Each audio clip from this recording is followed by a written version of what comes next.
Ahojte všetci doma. Momentálne sa nachádzam stále vo Švédsku, v Štokholme, vo svojom trolejbuse, autobuse, vo vlaku. Toto je lístok, ktorý je smerom do Osla.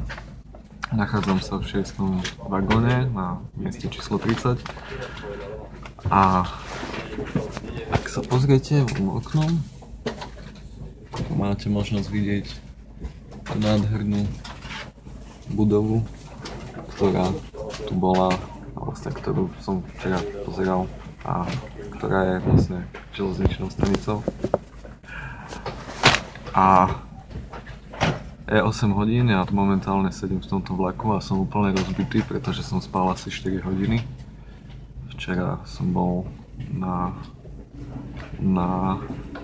dal som tomuto mestu druhú šancu a spoznal som ho aj z veľmi peknej inej stránky. Bol som na couchsurfing meetingu a prišlo asi 150 ľudí, takže bola veľká zábava a bolo strašne super.